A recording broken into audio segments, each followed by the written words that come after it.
مجھے یہ بتائیں 26 سالوں سے آپ کام کر رہے ہیں، آپ کے پاس جو میتیں آتی ہیں سب سے پہلے تو یہ بتائیں کہ وہ کس صورت میں آتی ہیں؟ 26 سال کے اندر ہمارے پاس ہر قسم کی باڈی آئی ہے، جلی ہوئی آئی ہے، ریل کی کٹی ہوئی آئی ہے، ایکسیڈنٹ کی آئی ہے، دھماکے کی آئی ہے، جیسے آپ نے حالات سنے فیکٹریوں میں آگ لگی ہے، جی جی جلی ہوئی باڈیاں آئی ہیں، جنگلوں سے باڈیاں آئی ہیں، ندیوں سے باڈیاں آئی ہیں، اور جو ہمارے پیارے ہیں والد صاحب والدہ صاحب، اور اب تو ہم بہت محبت کر رہے ہیں، اور جب ہمارے پاس باڈی آتی ہے محبت تو ہم بہت ہی کر رہے ہیں، مگر ہمارے پاس جس ٹائم باڈی آتی ہے تو ہم دور بھاگ کیوں جاتے ہیں؟ وہ اس لیے کہ اس کے اوپر ہزاروں اور کروڑوں کے حساب سے کیڑے پڑے ہوتے ہیں۔ ہائے ہائے اللہ اکبر کبیرہ۔ یہ عبدالسار عیدی صاحب نے ادارہ بنایا اس کام کے لیے، اور اللہ پاک نے ہمیں صبر دیے، انشاءاللہ ہم کوشش کر رہے ہیں، ہم بھائیوں کے ساتھ ہیں، اور مل کے انشاءاللہ ہم یہ کام کریں گے۔ لوگ نہیں کھڑے ہوتے، بھاگ جاتے ہیں، دور بھاگ جاتے ہیں۔ کووڈ کے ٹائم میں بھی تو ایسا ہی تھا کہ آپ لوگوں نے ہی غسل جی کفن ہاں بالکل، دفن کیا۔ اس کے اندر بھی میں نے 3 مہینے کام کیے، لوگ جدا ہو گئے تھے ایک دوسرے سے، کہ نماز بھی ہم نہیں پڑھ سکتے تھے، ہم ایک بسترے پہ بھی نہیں بیٹھ سکتے تھے، ہم گھر میں بھی ایک دوسرے کے ساتھ نہیں بیٹھ سکتے تھے، مگر ہم نے اپنی طاقت، محبت اور اللہ کی کلام، اور ہمیں اللہ پاک نے جذبہ دیا ہے، اور ہم نے اس کرونے کے ساتھ بھی مقابلہ کیا ہے، اور اس کو بھی 2 مہینے کے اندر الحمدللہ ہم نے ختم کیے۔ ایسے جس طریقے آپ دیکھیں کہ والد اپنے بیٹے کو ہاتھ نہیں لگا سکتا تھا، ہائے اور بیٹی ماں کو نہیں لگا سکتی تھی، تو ہم نے اپنی جدوجہد کیے، ان کو غسل اچھا، کیے۔ آپ کو بھی تو اس میں کووڈ ہوا ہوگا کیا نہیں ہوا؟ جی نہیں، مجھے آپ جس طریقے دیکھ رہی ہیں پہلے بھی ایسے واقعات ہوئے ہیں کہ آپ یہ دیکھو کہ حق نواز بھائی جو ہے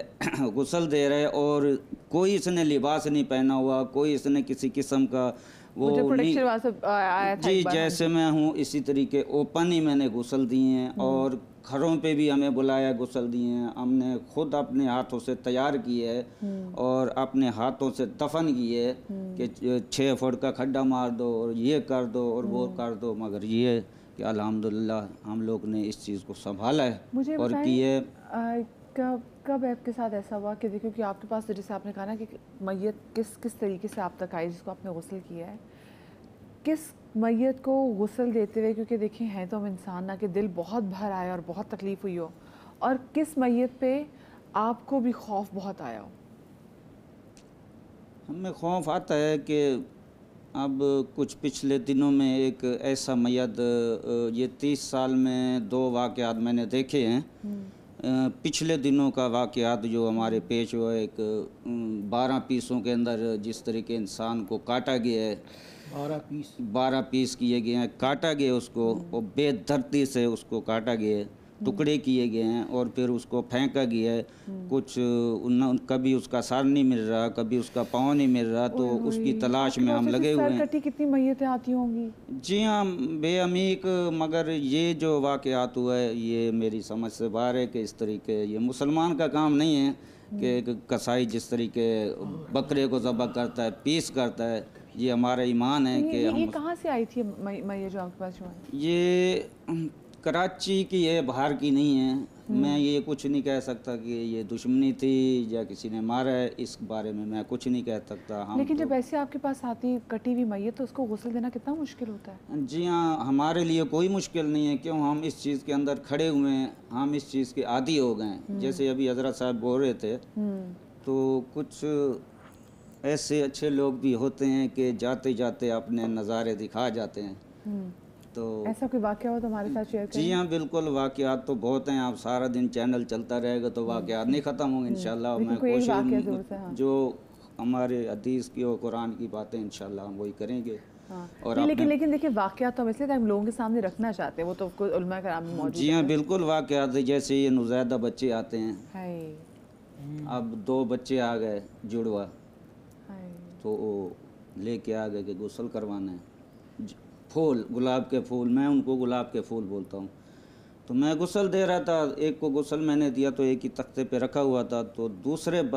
بچے سے مجھے محسوس ہوا کہ اس کا جگر چل رہا ہے اور اس کا سانس آ رہا ہے۔ میں نے ان سے پوچھا بھئی یہ تو بچے کا جگر چل رہا ہے ہلکا ہلکا اور اس کو سانس بھی آ رہا ہے۔ بولا ڈاکٹر صاحب نے بولا کہ اس کا انتقال ہو گیا۔ پھر میں نے بولا چلو آپ میری بات پہ آپ یقین نہیں کریں، آپ تھوڑا خود چیک کریں، جگر پہ ہاتھ رکھیں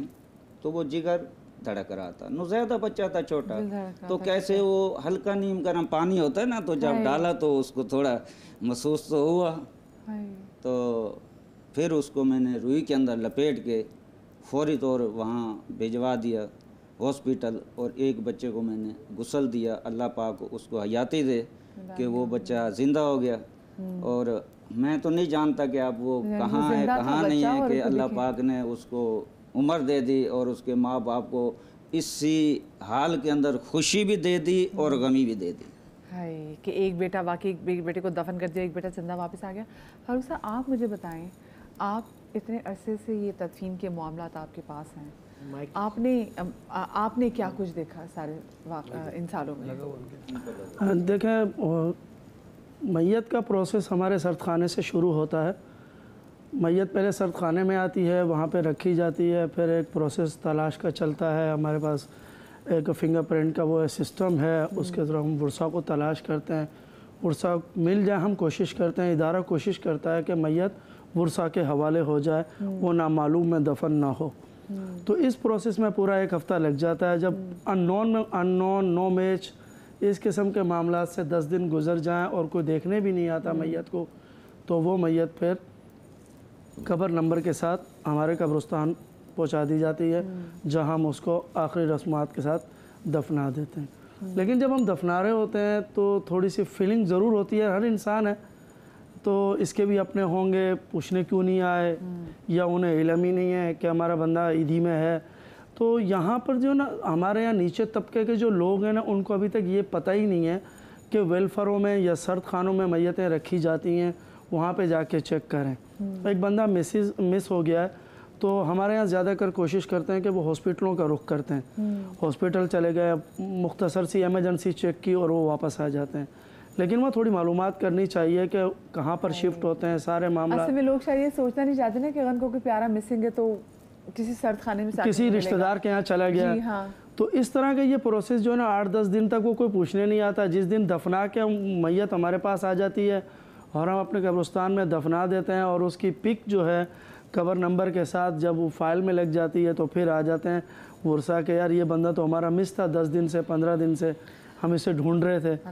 تو یہ جو معاملات ہوتے ہیں نا، کہ میں اس پروگرام کی حیثیت سے ایک یہ پیغام دینا چاہوں گا ان لوگوں کو جو ایک چیز سے ناواقف ہیں کہ بندہ مس ہوتا ہے تو وہ ویلفیئر اداروں کو اور سرد خانوں کی طرف جائیں اور وہاں پہ دیکھیں، کیونکہ ان نون کافی تعداد میں میتیں ہوتی ہیں جن کا ہمارے یہاں تھوڑا سا یہ بھی ہے کہ جو تھوڑا سا ذہنی توازن ان کا صحیح نہیں ہوتا ہے، مینٹلی ہوتے ہیں یا معذور ہوتے ہیں، ماں باپ ان کے NIC نہیں بنواتے، یہ ہمارے یہاں ان کی شناخت مشکل ہوتی ہوگی کافی۔ تو اگر یہ NIC وغیرہ ان کے بنے ہوئے ہوں تو یہ پروسیس آئے ہی نہ کہ کوئی قبرستان کی طرف جائے گا۔ ظاہر NIC بنا ہوگا تو ہم اگر اس کا فنگر پرنٹ لیں گے تو سامنے سارا ڈیٹا آ جائے گا اور ہم اسے کال کر کے بلوا لیں گے، بھئی آپ جس بندے کو ڈھونڈ رہے ہیں وہ میت عیدی سرد خانے کے اندر موجود ہے۔ تو میں یہ پیغام دینا چاہوں گا کہ معذور ہے یا جو بھی ہے NIC ضرور بنوائیں، اور دوسری بات سرد خانوں کا رخ ضرور کریں۔ اگر آپ کا بندہ 10 سے 15 دن سے مس ہے، آپ سرد خانے چیک کریں، میتیں ان نون میں وہاں رکھی ہوتی ہیں۔ مجھے بتائیں کہ جب آپ کسی شخص کو کسی میت کو دفنا رہے ہوتے ہیں تو قبر سے کیا فیل آ رہی ہوتی ہے کہ یہ شخص نیک تھا؟ کبھی ایسا ہوا کہ قبر بتا رہی ہو کہ جو میرے پاس آ رہا ہے، جو میری آغوش میں آ رہا ہے کہ وہ ایک اچھا آدمی ہے، یہ کبھی ایسی کوئی فیل آئی آپ کو؟ دیکھیں یہ آپ نے عجیب سی بات کی ہے، میرے نزدیک تو قبر اس فیلنگ کو نہیں بتا سکتی، وہ تو انسان کا اپنا عمل اور اس کی اپنی نیکیاں۔ ہاں کچھ چیزیں اللہ پاک نے اور حضور پاک صلی اللہ علیہ وسلم نے کیا ہمیں، اور ہم نے حدیثوں سے سنی ہیں،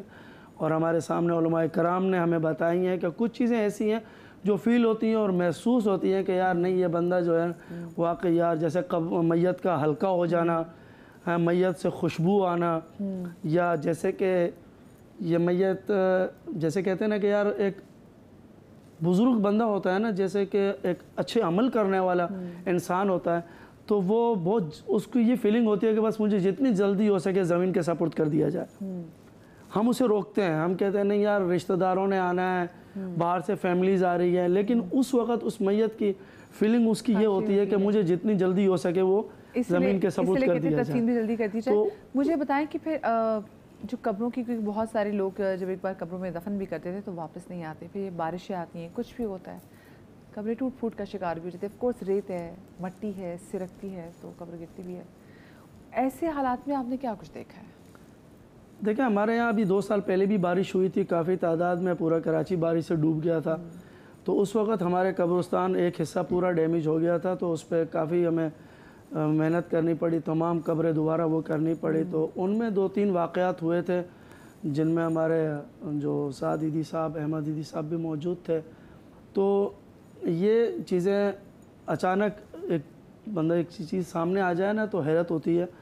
تو یہ دیکھیں عمل پر ہے، اب میت دب گئی نیچے، ہم نے میت دوبارہ اس کو کھودا دوبارہ اوپر کرنے کے لیے، ظاہر ہے اس کی جو بلاک ہوتے ہیں یا جو پکی ورثہ دے کے چلے جاتے ہیں۔ اب میت کھودی تو وہ کفن بالکل صحیح سلامت، میت بالکل صحیح سلامت۔ ایسا بھی ہوا ہے؟ ہاں بالکل، یہ پیچھے 2 سال پیچھے کی بات ہے کہ میت بالکل ٹھیک ٹھاک تھی، اسے خوشبو آ رہی تھی، بالکل اللہ پاک بظاہر نظر آ رہا تھا کہ کوئی نیک انسان ہے، لیکن بہت سی چیزیں ایسی ہوتی ہیں نا جو دل میں گھر کر جاتی ہیں، تو وہ چیزیں جو ہیں نا وہ پھر اپنے آپ کو نچوڑتا ہے انسان، یار اس کی تو یہ حالت ہے، اللہ کرے میری بھی یہ حالت ہو، ہماری بھی یہ کیفیت ہو، لیکن اب مجھے نہیں پتا کہ میرے عمل کیسے ہیں۔ میں ایک نیکی کے ارادے سے اس سے جڑا ہوا ہوں کہ اللہ پاک شاید یہی شارٹ ہے کہ میں لوگوں کو دفنا رہا ہوں، جس سے میں کوئی فنڈنگ نہیں لے رہا ہوں، کسی چیز کی چارجز نہیں لے رہا ہوں، اور اللہ کی رضا کے لیے میں یہ کام کر رہا ہوں کہ اللہ میری آخرت صحیح کر دے۔ میں تو اس لیے یہ سارا کام کر رہا ہوں۔ تو اس وقت یہ کیفیت محسوس ہوتی ہے کہ اللہ پاک ہمیں بھی ان لوگوں کے صف میں کھڑا کرے۔